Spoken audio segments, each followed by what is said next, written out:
a great honor and a privilege, Your Holiness, to present 2,400 years of Western thought and scientific Western thought about consciousness to you in 20 minutes.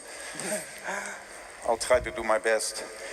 So I will start with the most important philosopher for consciousness, and also the father of one of the fathers of Western science, which is René Descartes, who wrote a series of books in the early 16th century when he was living in Holland, where he made a very famous statement. He made it first in Latin and then in French, and in English translated it means "I'm conscious, therefore I am."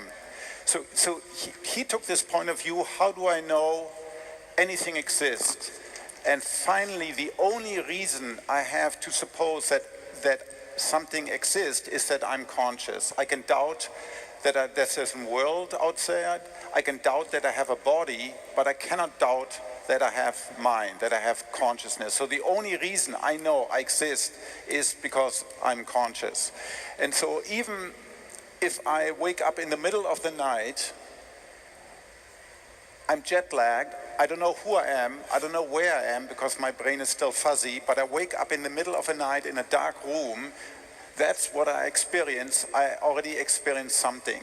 And this is the central fact of my existence. And this comes prior to knowing anything about physics. This comes prior to knowing about stars and people and dogs and trees. And so we say phenomenology comes prior to physics. So science, until recently, until 30 or 40 years ago, Western science, particularly neuroscience, did not deal at all with consciousness. So you could open a textbook about neuroscience, about the brain, and you can read over 1,000 pages, facts about molecules and synapses and neurotransmitter, but nobody ever said how it feels like something to be an owner of a brain, that the brain actually has an interior point of view. It looks at the world, it has experiences.